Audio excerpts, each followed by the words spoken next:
laissons derrière nous tout ce que nous avons de plus cher.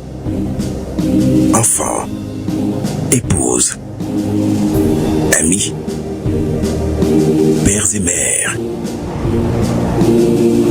Fièrement, nous répondons à l'appel du devoir.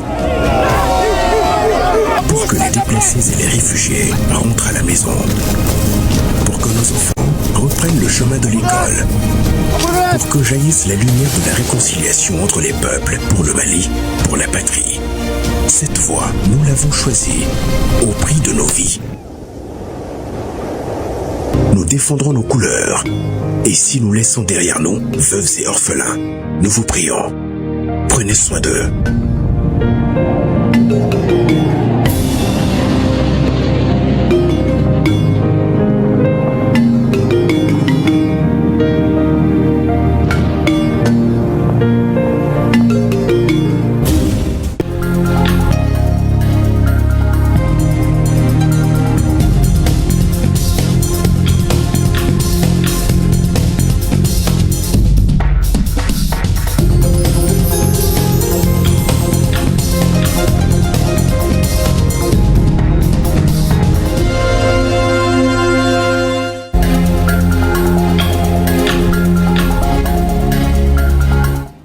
D'action du gouvernement adoptée à l'unanimité par les membres du Conseil national de transition, convaincus de la pertinence des 8 axes et des 311 activités contenues dans le document. Le CNT a donné son cutus au gouvernement pour son exécution. Reste maintenant au général de division Abdoulaye Maïga et à son équipe de sonner la mobilisation collective pour y répondre aux défis multidimensionnels du grand chantier Malikoura. Dans l'actualité de ce lundi également, les candidats au certificat d'aptitude professionnelle CAP ouvrent le bal des examens de fin d'année 2025. Ils sont au total 16 207 candidats inscrits. Nous allons voir dans ce journal le top départ des épreuves au centre de formation professionnelle Soumaoro Kanté de Médine avec le ministre de l'Éducation nationale, un compte rendu de Fademba Keïta.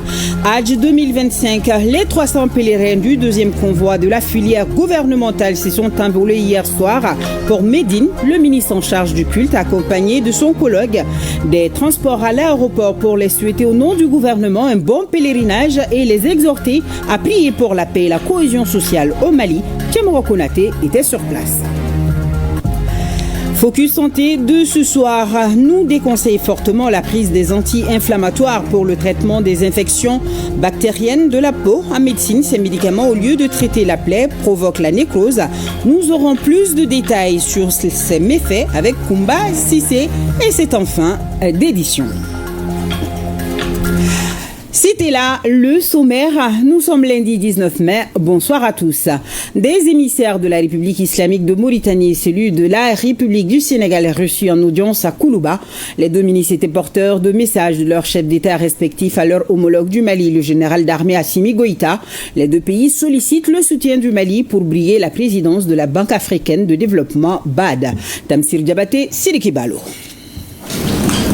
Le Mali et la Mauritanie sont liés par des valeurs de la religion, de la géographie, de l'histoire et de la culture. Il est donc plus que jamais nécessaire de renforcer les liens de coopération basés sur les principes sacro-saints en matière de relations internationales. L'émissaire du président de la République islamique de Mauritanie est justement porteur d'un message à double titre, celui portant sur la volonté du président de la République islamique de Mauritanie de consolider et de préserver les relations déjà existantes entre les deux États. L'autre message non moins important, c'est celui de la candidature officielle de la Mauritanie à la présidence de la Banque africaine de développement.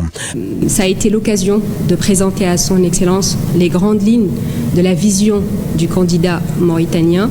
L'échange avec son Excellence a été très fructueux.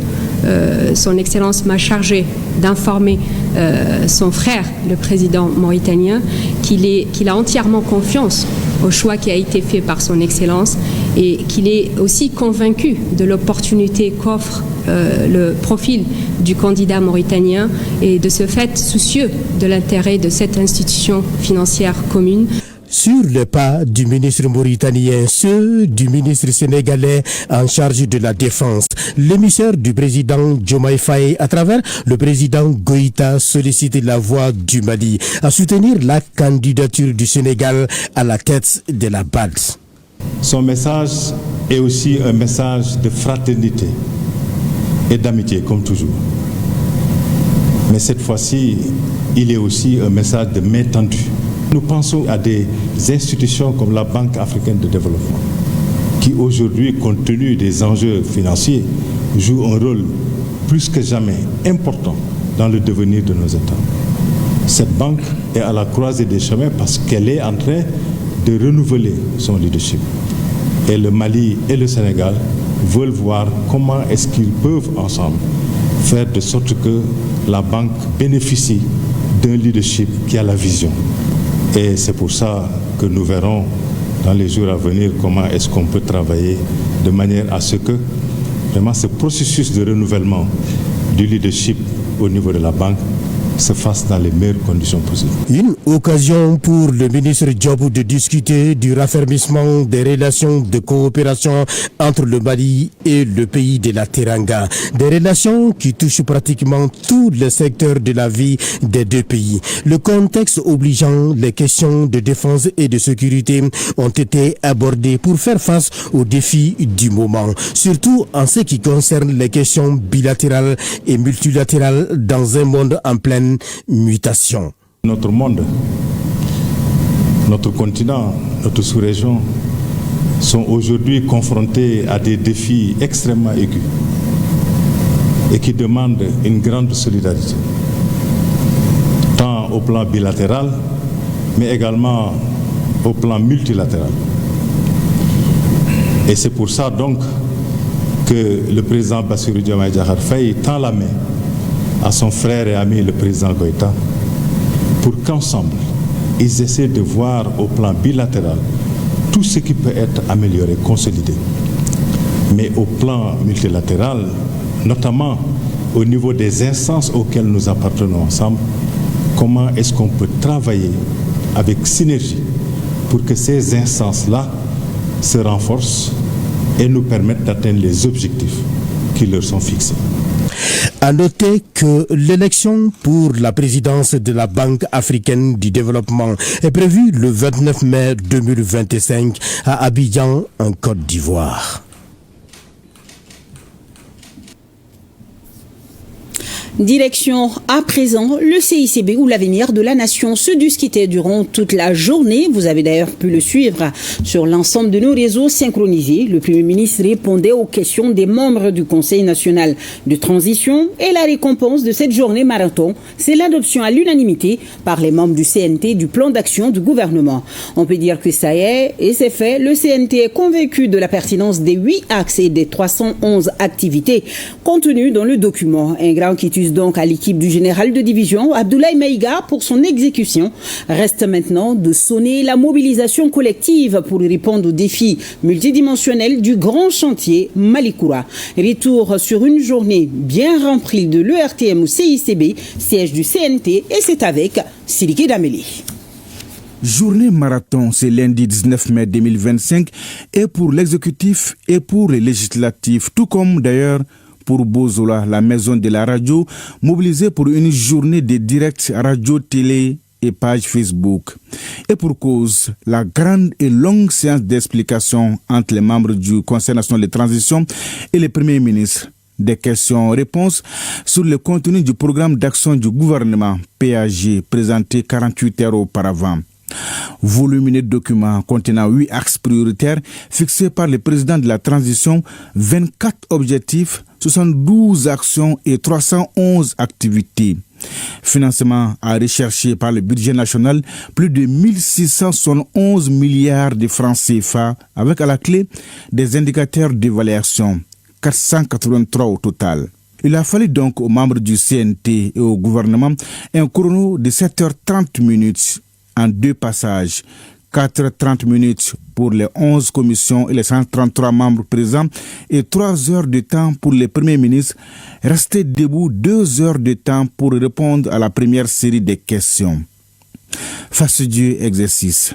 D'où l'invitation du président du CNT à des séances de pause. Si vous voulez, on peut vous laisser souffler le temps de revenir.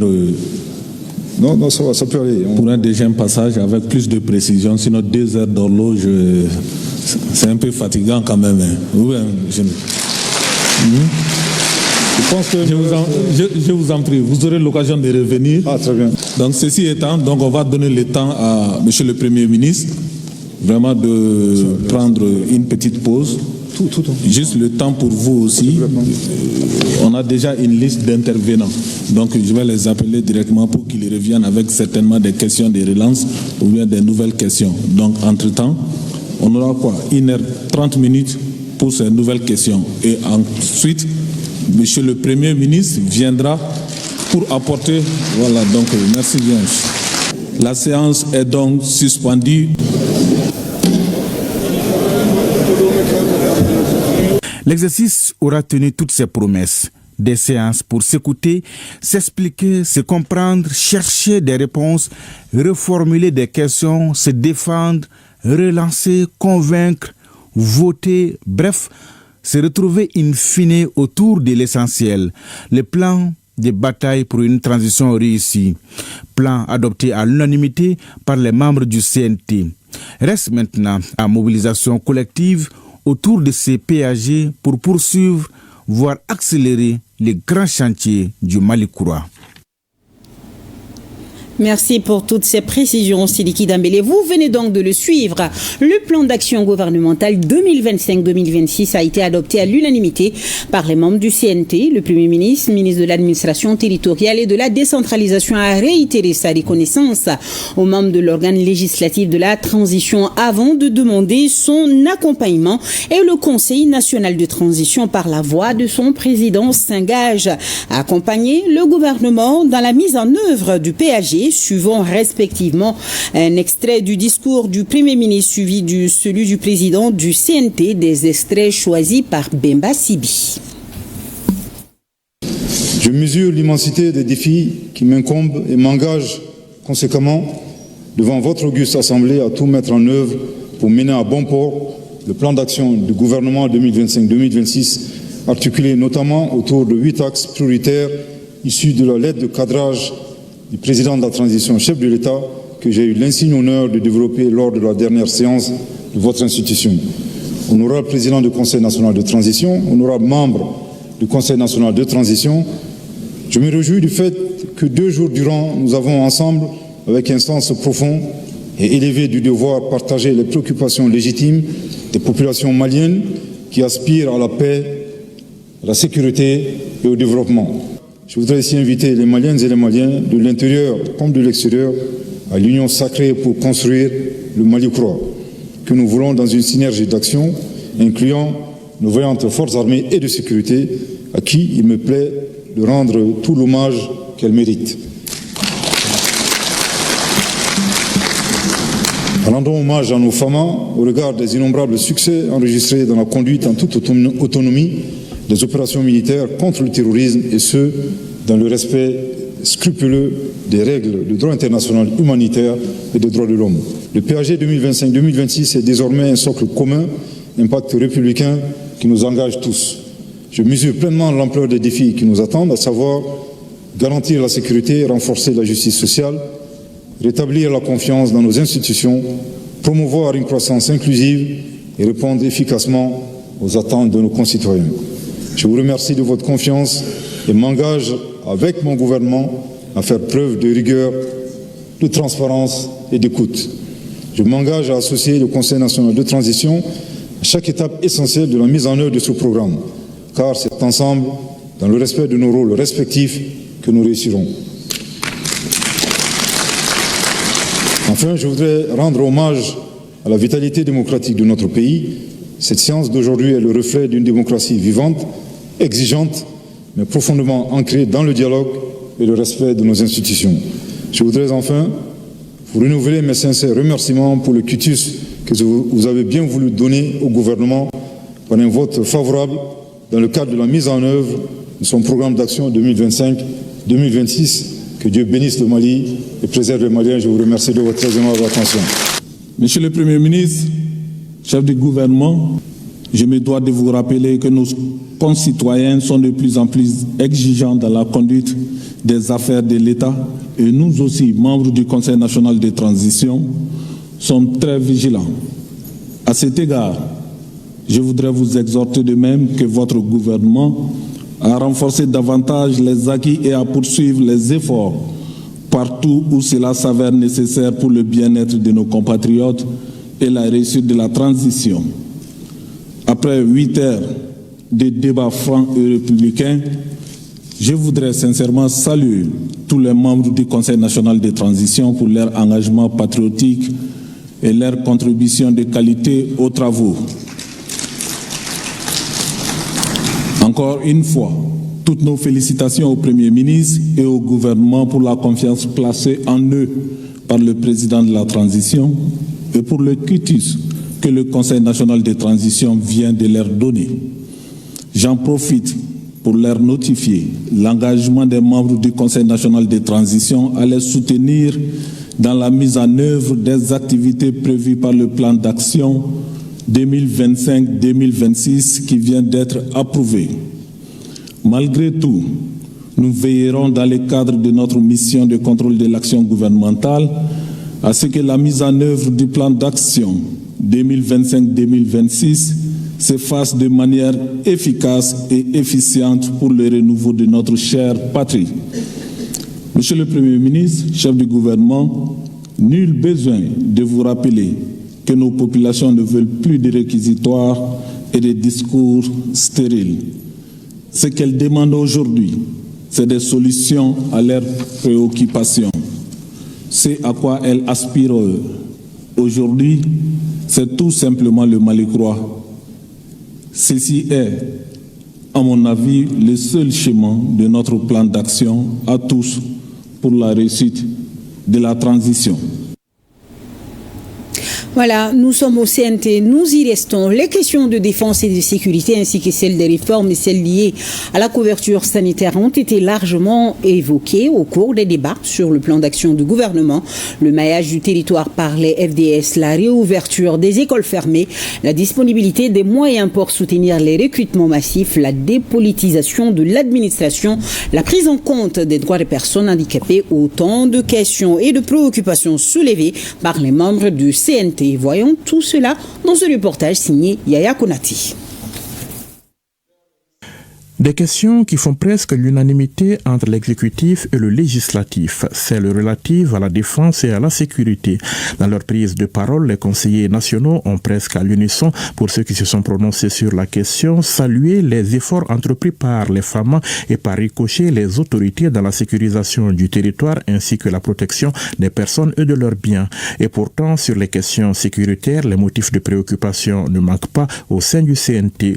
Ils vont du nombre toujours important d'écoles fermées à la pression terroriste toujours forte sur les campagnes avec ces pactes que les populations ont dû signer avec les groupes armés terroristes. Aussi, les conseillers nationaux s'interrogent et interrogent sur des questions comme celle de l'intégration des éléments des groupes armés dans les forces de défense et de sécurité ou encore la disponibilité de ressources financières pour effectuer les recrutements massifs annoncés. Comment renforcer les maillages sécuritaires sur toute l'étendue du territoire national? Quelles sont les dispositions prises, Monsieur le Premier ministre, pour la réouverture des écoles fermées depuis 2023 suite à l'insécurité, notamment dans la région de Mopti, Bandiagara et Douanza? Le maillage du territoire a été fait en fonction des menaces et zones à risque qui sont assorties de différentes analyses effectuées et expériences vécues. Évidemment, on ne peut pas avoir un maillage à 100%, mais de nouveaux postes et camps ont été ouverts en fonction de l'évolution de la situation sécuritaire, d'où des ajustements contenus du dispositif. Les nouveaux camps construits en chantier à Bougouni, Hassan, Kouchala, Diema et Kita renforcent ce maillage et les FAMA poursuivent également ce maillage complet du territoire avec le déploiement des forces dans certaines localités dont Andramboukan et Indeliman qui font partie des objectifs prioritaires de déploiement et de redéploiement à atteindre en 2025 dans le cadre de l'opération Dougokoloko, ainsi que les engagements des FAMA dans le cadre de la force unifiée de l'AES. Comment le gouvernement compte assurer la soutenabilité budgétaire du recrutement massif de 15 000 soldats de 9 000 agents de sécurité et de 34 000 ex-combattants compte tenu de la difficile situation financière du pays. Quelle est la priorité du gouvernement parmi tous ces chiffres? Sachant que la population est l'enjeu principal de cette crise multiforme, l'État concentre ses efforts sur les grandes villes urbaines pendant que les zones rurales sont soumises à une pression, à une agression des groupes extrémistes entre le paiement de la zakat, les ravitaillements, les recrutements forcés, l'endoctrinement des jeunes désœuvrés. Malgré les efforts louables déjà en cours, il est nécessaire d'accentuer ces efforts. Quel est le rôle que l'État compte-t-il confier à certains responsables notables, chefs religieux, comme le président l'a dit tout à l'heure, pour que cela change? À quand l'intégration des groupes armés actifs aux côtés des forces de défense et de sécurité? Les recrutements prévus dans le plan d'action du gouvernement 2025-2026 sont conformes aux prévisions budgétaires et restent soutenables. Le paiement des salaires, y compris les recrutements, ne souffre pas de retard au regard de la priorité accordée à cette catégorie de dépenses par le gouvernement. Par ailleurs, la projection du ratio de dépenses des salaires rapportés aux recettes fiscales suit une tendance baissière, ce qui dénote un contrôle et une maîtrise dans la prise en charge des dépenses des salaires. Le gouvernement de la République du Mali a consacré le monopole de l'usage de la force aux seules forces armées de sécurité. Les femmes ont déjà connu un recrutement spécial en leur faveur dans différentes localités pour diminuer la circulation anarchique des armes. C'est pour cette raison que le ministère de la Défense et des anciens combattants est en collaboration avec le ministère de la Réconciliation, de la Paix et de la Cohésion nationale pour sélectionner des combattants et des groupes armés éligibles au processus de désarmement, démobilisation et réintégration. Les réformes en cours dans le cadre de la refondation de l'État ont intéressé les membres du CNT à plus d'un titre. Parmi les questions évoquées et les préoccupations soulevées, celles relatives à la dépolitisation de l'administration pour plus de neutralité ou encore à la prise en compte des droits des personnes handicapées et de la dimension handicap dans tous les aspects de la vie publique au Mali. De nos jours, existe-t-il une stratégie de dépolitisation de l'administration mise en pratique par le gouvernement, conformément aux assises de la refondation? 2. Monsieur le Premier ministre, avez-vous envisagé des mesures dans les cas espèces pour sauvegarder la mémoire au sein de l'administration malienne afin de garantir la neutralité des nominations administratives? Conformément aux recommandations des ANR et de la stratégie nationale pour l'émergence et le développement pour la période 2024-2063, il est inscrit dans le programme de travail gouvernemental autour du premier trimestre 2025 l'adoption d'une stratégie nationale de dépolitisation de l'administration dont l'objectif est de stabiliser les compétences dans l'administration. Le document de stratégie nationale de dépolitisation de l'administration et son plan d'action pour la période 2025-2029 ont été introduits dans le circuit d'adoption du gouvernement. Un de mes prédécesseurs citait Nelson Mandela qui dit que l'éducation est l'arme la plus fatale pour changer l'humanité et le monde. Malheureusement, nos personnes malentendantes sont en marge de l'utilisation de cette arme parce que leur éducation s'arrête après le diplôme d'études fondamentales. Quelles sont les dispositions en cours pour leur permettre de jouir de ces droits constitutionnels? Également, dans aucune bibliothèque au Mali, en tout cas scolaire, il n'y a une documentation en écriture braille. Une politique nationale d'éducation inclusive est en cours d'élaboration.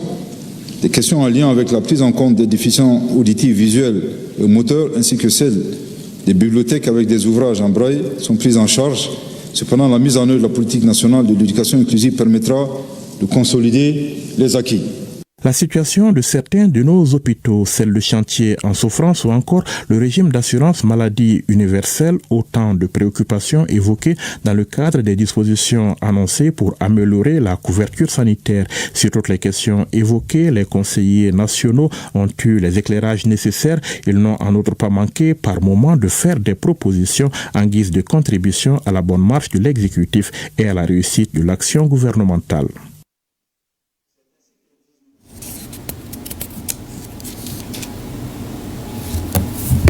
La satisfaction des besoins fondamentaux de la population constitue l'axe 3 du plan d'action gouvernemental sur la période 2025-2026.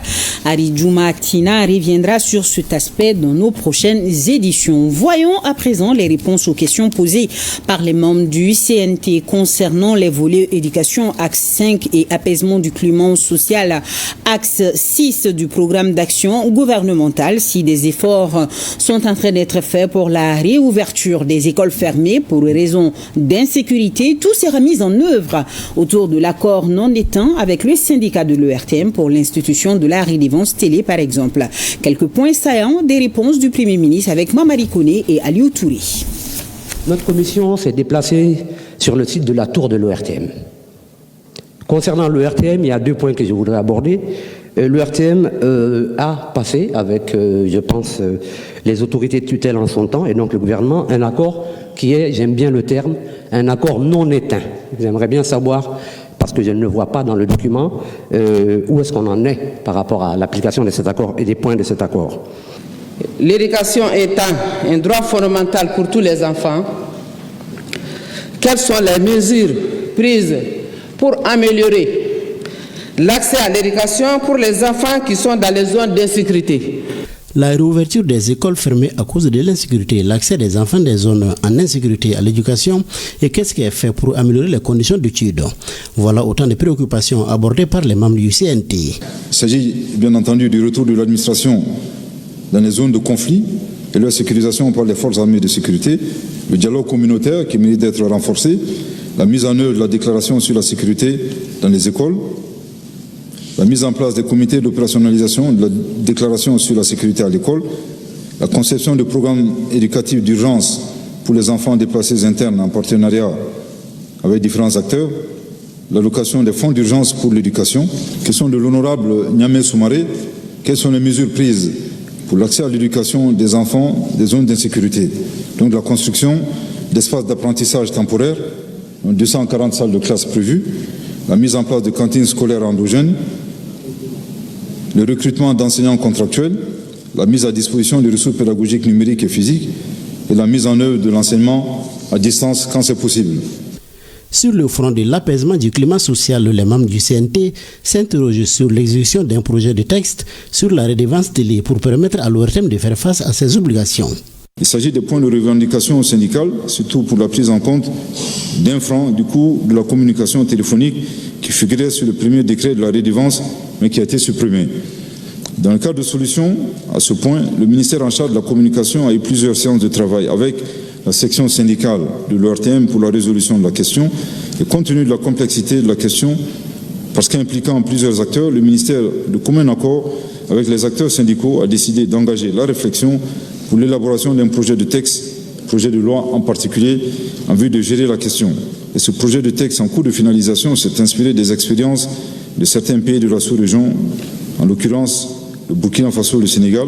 Et ce projet de texte doit être planifié au 2e semestre du programme de travail gouvernemental. D'autres veulent savoir les mesures prises par le gouvernement dans le cadre du renforcement du dialogue social.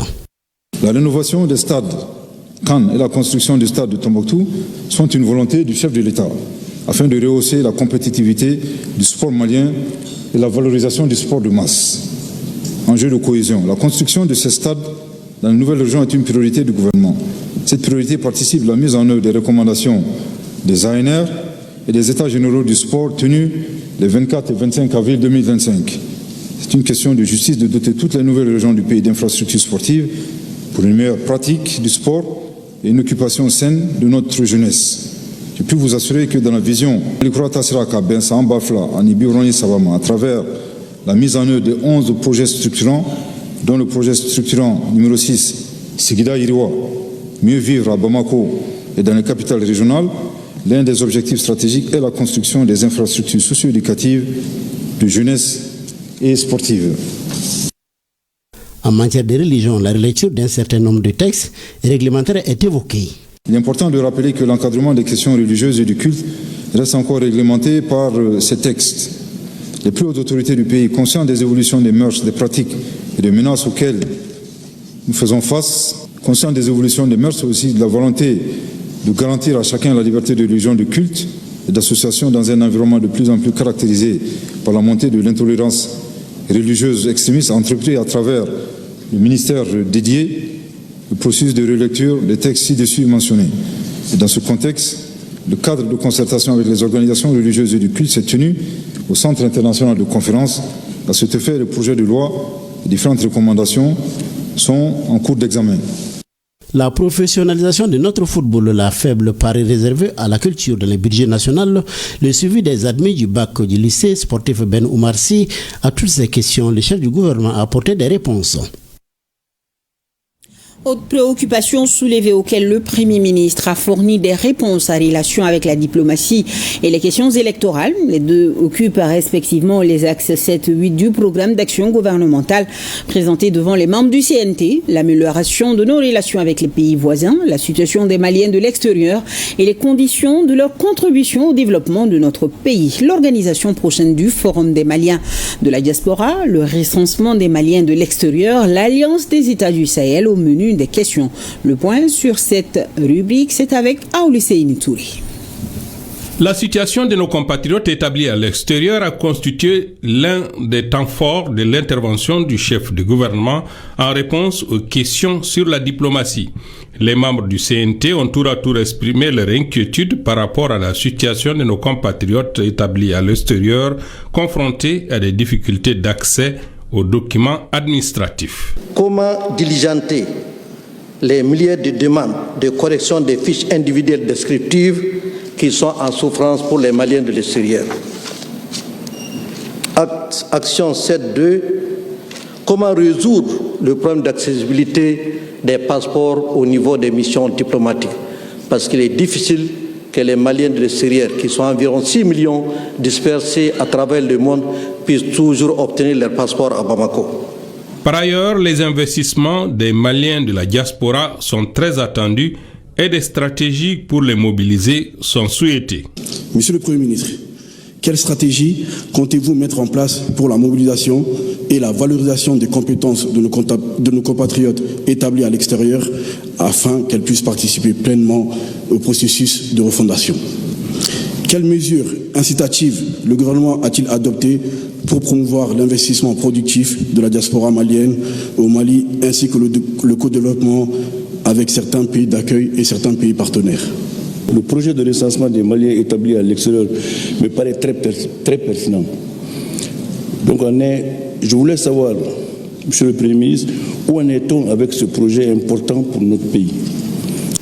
Dans le cadre de la protection de nos compatriotes établis à l'extérieur, le gouvernement travaille en rapport avec les missions diplomatiques et consulaires et les organisations internationales humanitaires pour apporter l'assistance nécessaire. Afin de répondre à cette problématique et de renforcer l'efficacité du système, des mesures concrètes ont été engagées, notamment la création de l'Agence nationale de sécurisation de l'état civil, le lancement d'une plateforme numérique dédiée permettant aux Maliens établis à l'extérieur d'effectuer des démarches administratives à distance, le pré-enrôlement, les demandes de duplicata, le suivi des dossiers afin de limiter les déplacements coûteux et chronophages. Et enfin, le déploiement d'équipes mobiles et d'enrôlement. Depuis la mise en circulation des cartes d'identité biométriques sécurisées, il a été institué dans nos ambassades et consulats des commissions de distribution des dites cartes. Cela a nécessité l'implication des représentations des Maliens établis à l'extérieur et des coordinations locales de la jeunesse malienne. Aussi est-il nécessaire de noter les communiqués et les affiches pour appeler les Maliens établis à l'extérieur à retirer ces cartes dans les points de retrait dédiés à cet effet. Par ailleurs, il convient de noter que beaucoup de cartes biométriques restent encore non distribuées en raison de la très forte mobilité de nos compatriotes établis à l'extérieur. Plusieurs actions ont été engagées, la mise en place d'un comité interministériel de suivi du recensement des Maliens établis à l'extérieur, l'adoption d'une loi dérogatoire pour la correction sur les documents d'état civil, le lancement de la plateforme numérique le 18 février 2025, la création de l'Agence nationale de sécurisation de l'état civil et le lancement, il y a quelques mois seulement, d'une plateforme numérique dédiée permettant aux Maliens de l'extérieur d'effectuer les démarches administratives à distance, le pré-enrôlement, la demande de duplicata, le suivi des dossiers, etc., le déploiement d'équipes mobiles d'enrôlement dans certaines zones à forte concentration de Maliens pour compléter le dispositif dans les localités éloignées des consulats ou ambassades, la poursuite des réformes pour rapprocher l'administration de nos concitoyens à l'étranger et pour garantir la transmission des passeports des Maliens établis à l'extérieur dans de bonnes conditions de façon sécurisée. La valise diplomatique est utilisée pour ce faire. Le chef de gouvernement a également mis l'accent sur la volonté de nos autorités à améliorer de façon constante les relations entre notre pays et tous les pays africains. Finalement, revenons sur l'axe 3 du PAG. Il s'agit de la satisfaction des besoins fondamentaux de la population. Lors des débats, le chef du gouvernement a apporté des indications pour sa mise en œuvre efficace en vue de soulager les citoyens, nous expliquent Aridou Matina et Aboubakar Traoré.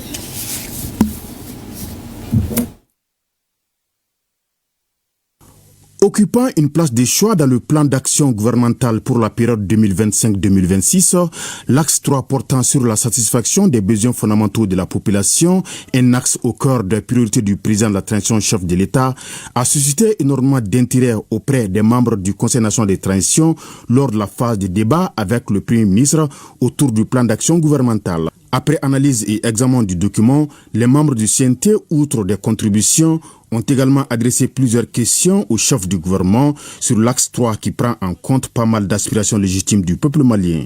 Les questions soulevées sont relatives, entre autres, aux actions envisagées par le gouvernement pour renforcer les acquis de la délégation spéciale du district de Bamako pour assurer la propriété de la ville de Bamako, les dispositions pour éviter les inondations et concernant la vie chère, les stratégies pour stabiliser les prix des denrées de première nécessité, surtout à l'approche de la fête des Tabaski. Le renforcement des acquis, la délégation spéciale du district de Bamako est déterminée à consolider les acquis dans le domaine de l'assainissement, l'amélioration du cadre de vie, l'instauration du bon ordre à travers la libération des voies et domaines publics. À cet égard, il est prévu pour en 2025 l'augmentation des effectifs de la DSUVA, donc la voirie, et la direction urbaine du bon ordre. Ainsi, la DSUVA disposera de 400 manœuvres, tandis que la direction urbaine du bon ordre sera renforcée de 250 agents. Le gouvernement a engagé plusieurs actions structurantes et anticipatrices pour prévenir les inondations.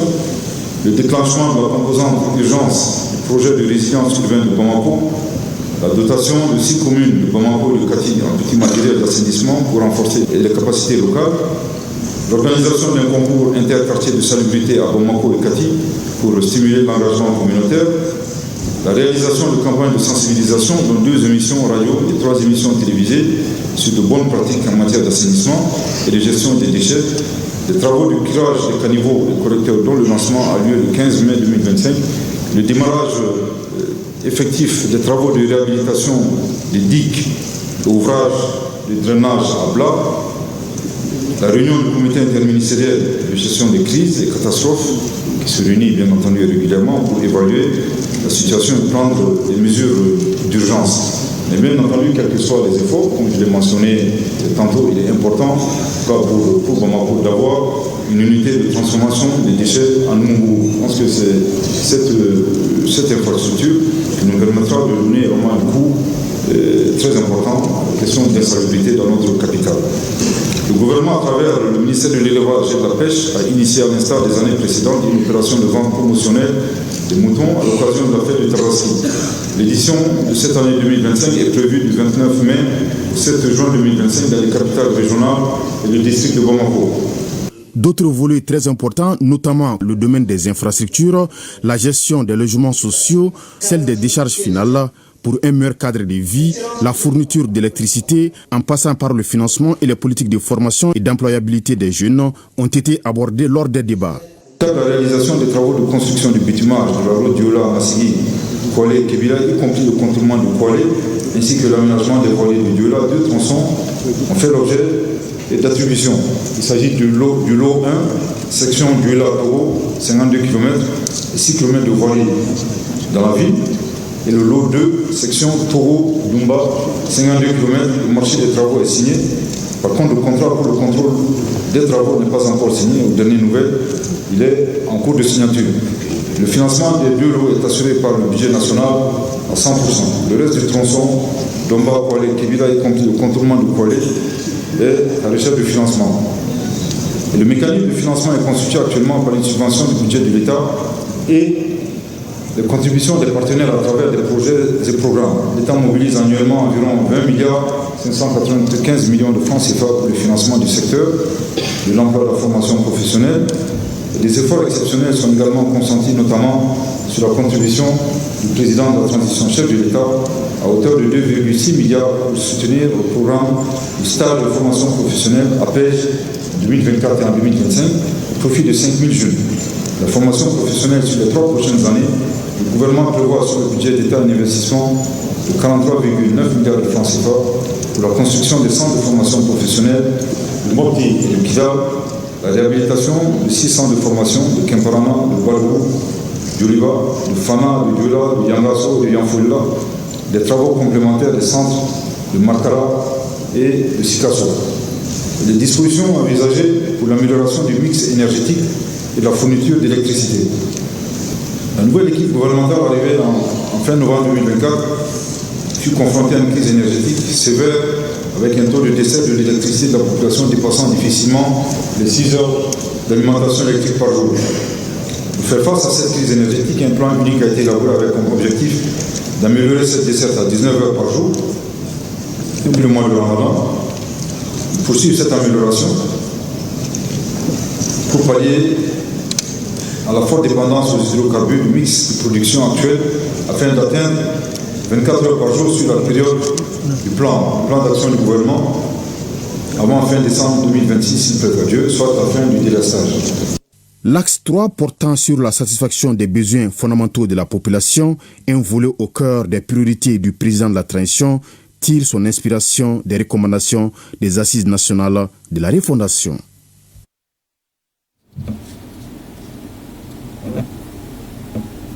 Voilà ce qu'on pouvait vous dire ce soir sur l'adoption du PAG par le CNT après la cérémonie qui vient tout à l'heure de prendre fin. Nous reviendrons demain sur d'autres aspects de la présentation dans nos éditions d'information. Dans l'actualité du jour, sachez que c'est au centre de formation professionnelle Soumaoro Kanté de Médine que le ministre de l'Éducation nationale a lancé les épreuves des examens de fin d'année 2025 pour le certificat d'aptitude professionnelle.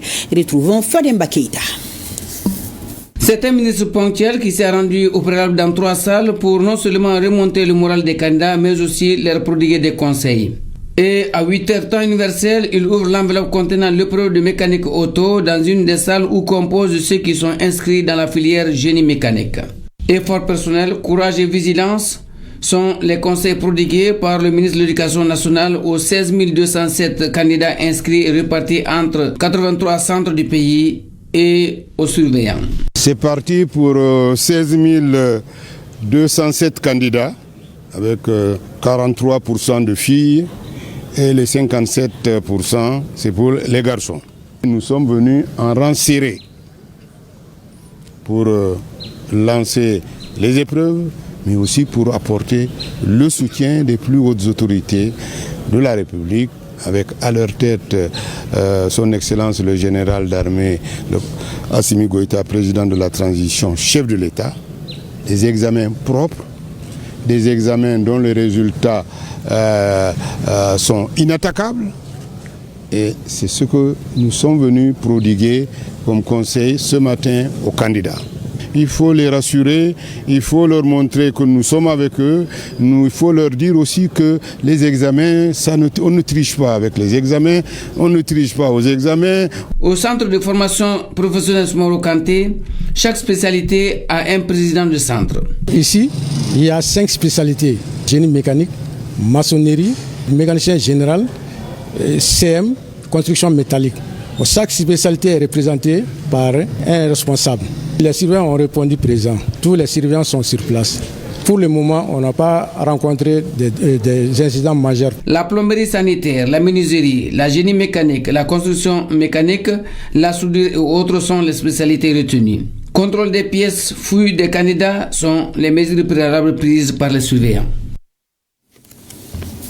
Et si on évoluait dans ce journal avec Madame le ministre en charge des transports et des infrastructures, Dambélé Madina Sissoko a présidé ce week-end au Centre international de conférence de Bamako la 24e Assemblée générale de l'Ordre des ingénieurs conseils. Alou Abdoulaye Touré, reportage.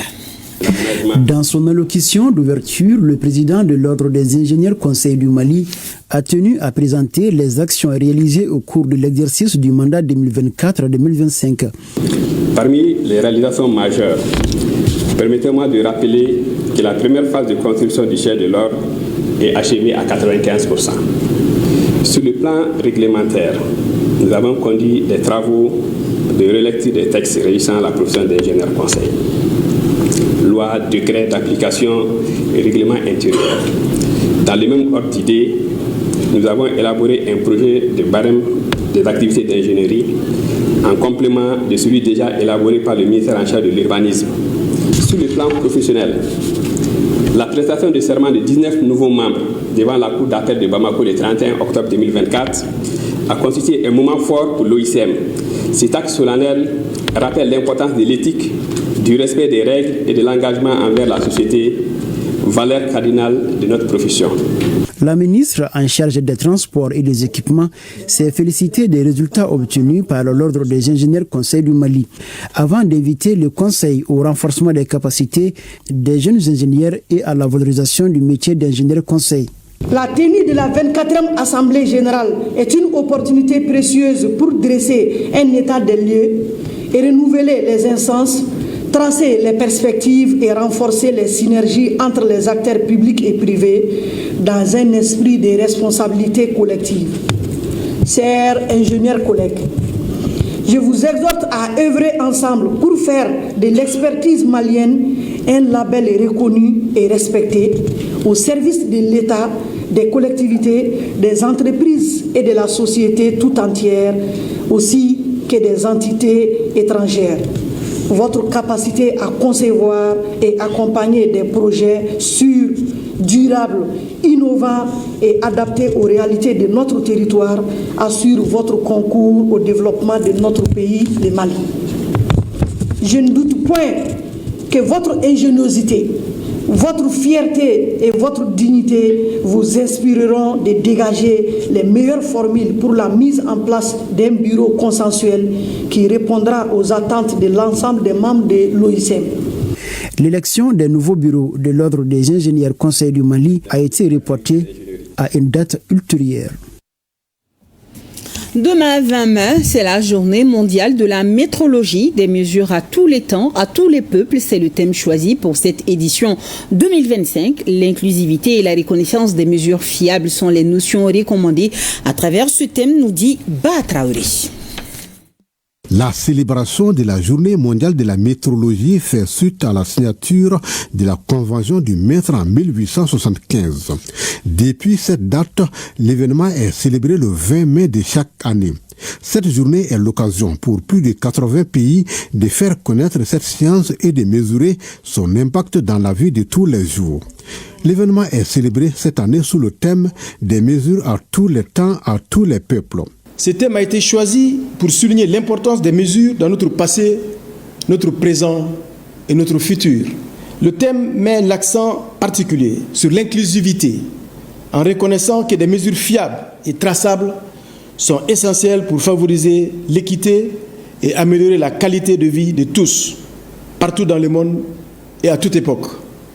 Afin de commémorer cette étape historique, la Journée mondiale de la météorologie de 2025 sera au centre des événements qui célébreront un siècle et demi de collaboration internationale dans le domaine de la météorologie. Le ministre Moussa Alassane Diallo saisit l'occasion pour saluer le rôle des acteurs et des structures publiques ou privées qui travaillent dans les laboratoires de météorologie. Grâce à eux, nous avons l'assurance que tout ce que nous consommons ou utilisons sont conformes aux normes de qualité et de quantité requises. Je saisis également cette occasion pour inviter tous les détenteurs d'instruments de mesure, particulièrement ceux évoluant dans le domaine des transactions commerciales, de la production industrielle, de la santé et de la protection de l'environnement, à adhérer aux exigences de la météorologie pour faciliter la fiabilité des mesures et de leur conservation. L'application des mesures fiables en matière de commerce peut instaurer la confiance entre les acteurs et contribuer à une économie saine. C'est la conviction du ministre de l'Industrie et du Commerce. Religion, Hajj 2025, les 300 pèlerins du deuxième convoi de la filière gouvernementale se sont envolés hier soir pour Médine. Le ministre en charge du culte, accompagné de son collègue des transports, à l'aéroport pour les souhaiter au nom du gouvernement un bon pèlerinage et les exhorter à prier pour la paix et la cohésion sociale au Mali. Tchemro Konaté était sur place pour ORTM 1. Calme olympien ce dimanche soir à la maison des Hadj, pourtant bonnet du monde. Un monde de 300 fidèles musulmans qui s'activent à remplir les formalités, conditions sine qua non pour monter à bord de l'avion. Ces fidèles, du moins les quelques-uns que nous avons approchés, réitèrent leur reconnaissance envers le Tout-Puissant pour les avoir désignés cette année parmi ceux qui vont accomplir le 5e pilier de l'islam. C'est un sentiment de fierté, gloire à Dieu et plaise à Dieu que le vol se passe bien, qu'on arrive bien en terre de Médine. Et nous ferons le maximum de prières pour notre pays. Nous sommes vraiment contents et impatients d'atterrir sur les lieux saints afin d'accomplir vraiment le 5e pilier de l'islam que nous avons tant préparé, tant voulu. Je suis très contente pour l'organisation de cette année. Ça a été bien organisé.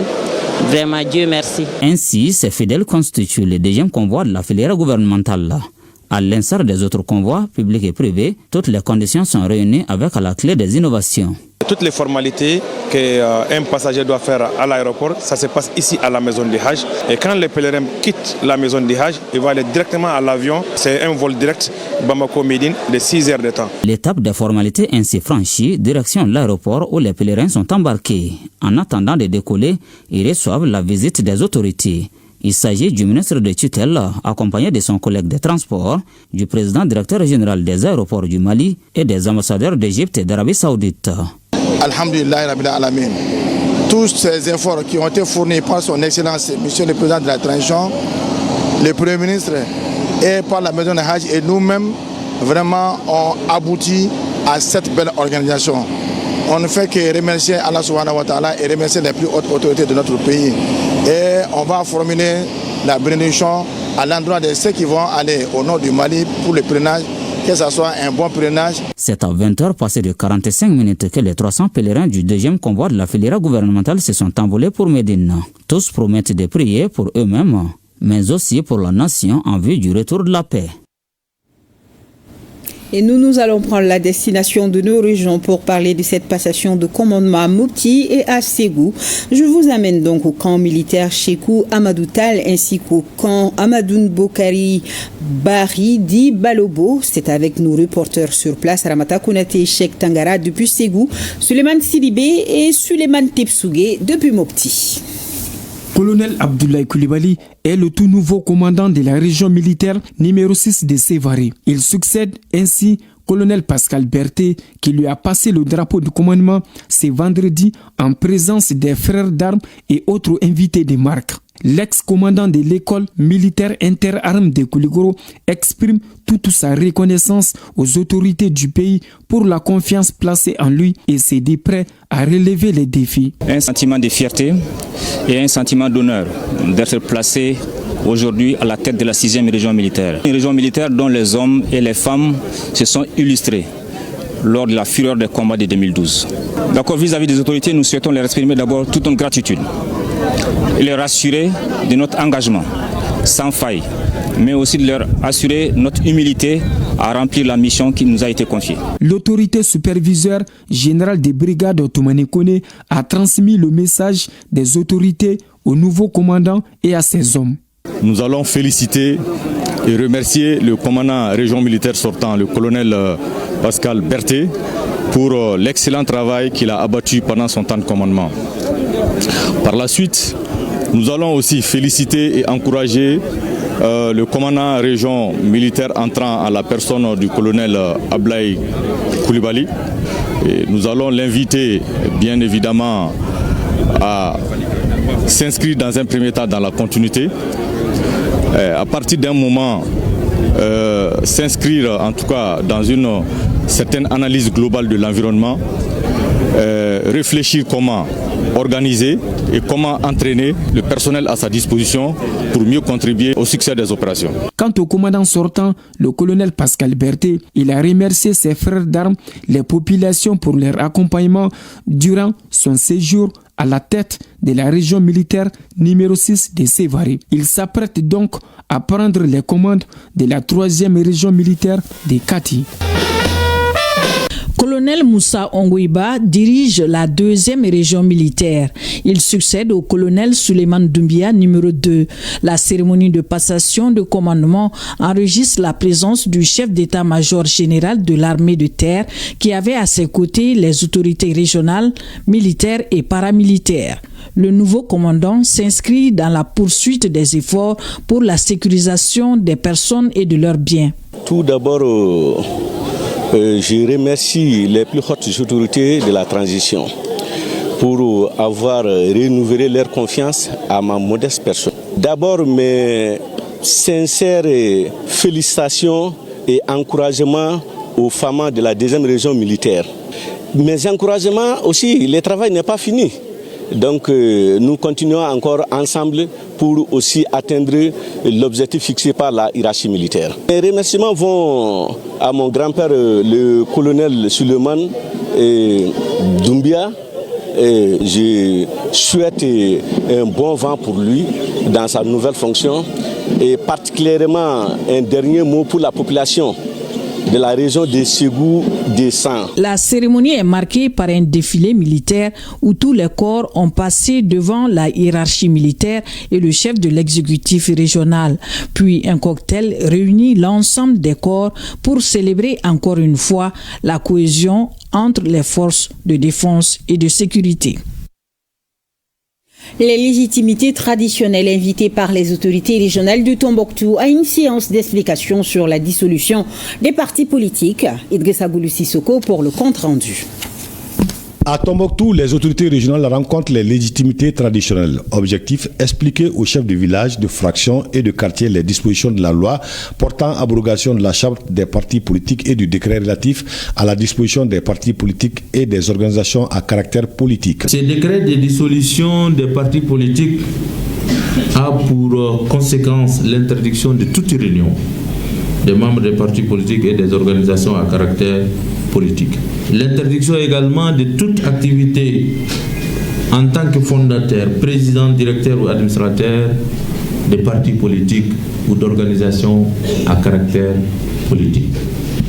Ceci permettra au gouvernement, après la dissolution des partis politiques, de permettre d'engager un processus inclusif de consultation en vue de parvenir à des dispositions qui répondent aux attentes des recommandations des Assises nationales de la recommandation, notamment en faisant en sorte que les conditions de création, c'est-à-dire la formation, les fonctionnements, puissent se faire dans les conditions que les Maliens ont demandées. Les participants ont suivi les explications sur les étapes et les consultations qui ont permis la dissolution des partis politiques, des concertations régionales aux concertations nationales. Ils ont pu poser des questions de compréhension. Ce que je retiens, c'est que, comme vous l'avez constaté, l'adhésion est totale. Ces décisions-là, c'est le peuple qui l'a réclamé. L'émanation du peuple, le CNT l'a voté et adopté. Le président de la transition, à travers un décret, a promulgué un flash spécial à publier sur les antennes de la radio Mali. Donc rien de plus démocrate que ça. En réalité, ça c'est une suite logique des activités qui étaient préétablies, pré-réalisées à travers des recommandations de l'ANR, à travers les rencontres sur les chartes des partis politiques, que les forces vives de la région de Tombouctou ont fait des propositions. Et entre autres propositions, ces décisions qui viennent d'être prises par le gouvernement font partie de ces préoccupations. Donc c'est le lieu ici de remercier et féliciter nos autorités d'abord régionales qui sont là, qui ont tout fait pour que nos préoccupations à la base ici, nos propositions à la base ici ont été prises en compte pour le niveau national. La préoccupation majeure que l'on peut retenir est de savoir à quand la nouvelle charte des partis politiques. Et en attendant, les chefs de quartier, chefs de village et de fractions demandent aux populations plus de retenue et de calme. Le bureau UNICEF Zone de Sikasso remet au CESCOM de Koumantou des matériels sanitaires. Le reportage de Abdul Karim Konati, Djibril Barayoko. 3 tables d'accouchement, 6 poubelles pédales, une boîte d'accouchement et 2 boîtes de suture. C'est la composition des matériels sanitaires remis par le bureau UNICEF de Sigasso au CESCOM de Koumantou à travers le district sanitaire de Bougouni. Nous sommes très heureux de recevoir ce don de matériel. Ça va contribuer à améliorer la qualité des soins.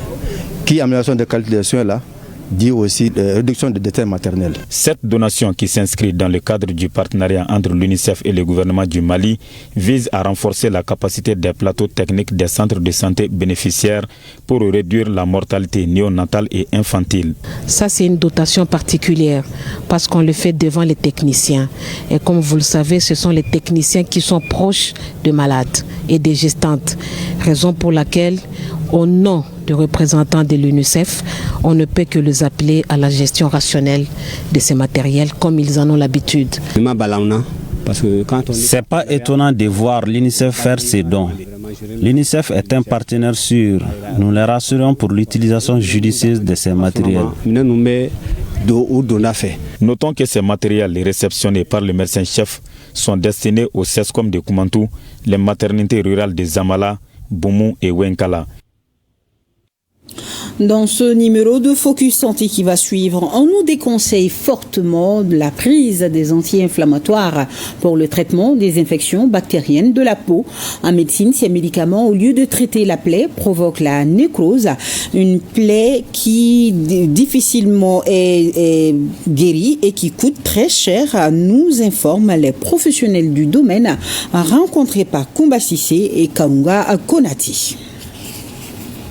Aucune plaie ou infection sur la peau ne doit être négligée.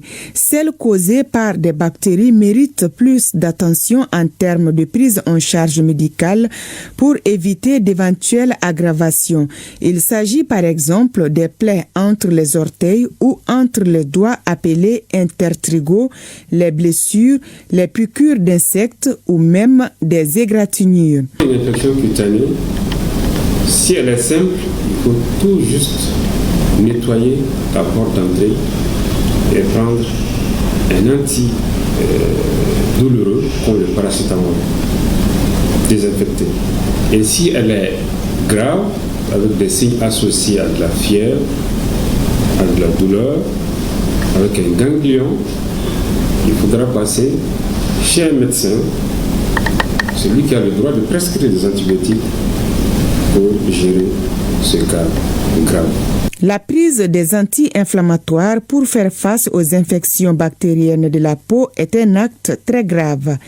Devant une infection cutanée, il ne faut jamais prendre un anti-inflammatoire. Pourquoi? Parce que les anti-inflammatoires en général, ils sont pris d'abord pour des douleurs articulaires. Concernant la peau essentiellement, les anti-inflammatoires, qu'est-ce qu'ils vont faire? Ils vont d'abord bloquer. Il y a des cellules qui vont venir défendre parce qu'il y a une bactérie qui pénètre. Ils vont empêcher que cette cellule qui vient défendre, détruire la bactérie, ils vont l'empêcher à venir. Donc la bactérie aura le champ. Deuxièmement, l'anti-inflammatoire aussi va comprimer la lumière des vaisseaux parce que c'est le sang.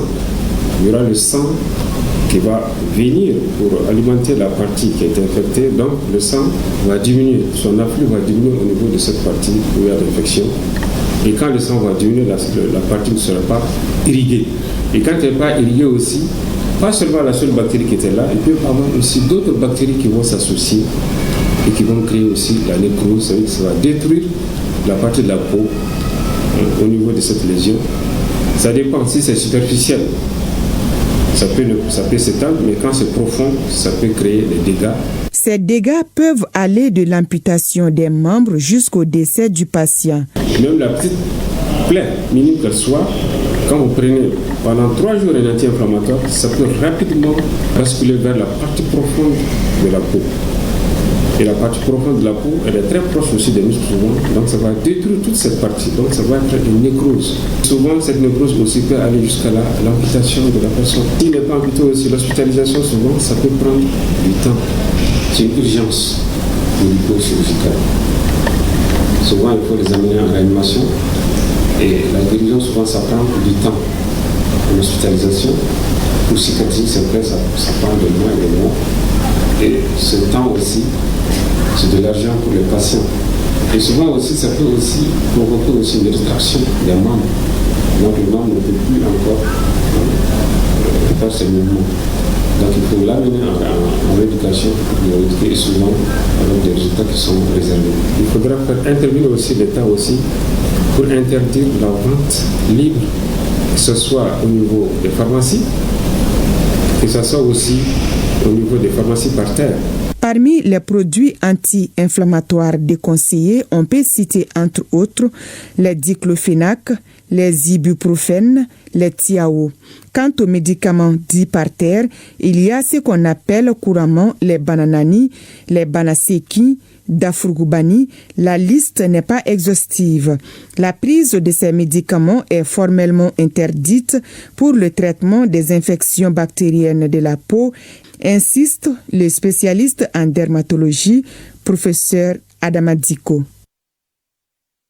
Oui, merci beaucoup au professeur Diko. Merci à la rédaction et à toute l'équipe de réalisation. C'est tout pour cette édition. Nous disons nos remerciements à tous nos téléspectateurs, particulièrement ceux de Djéné, Sévaré, Sofara et de Mopti.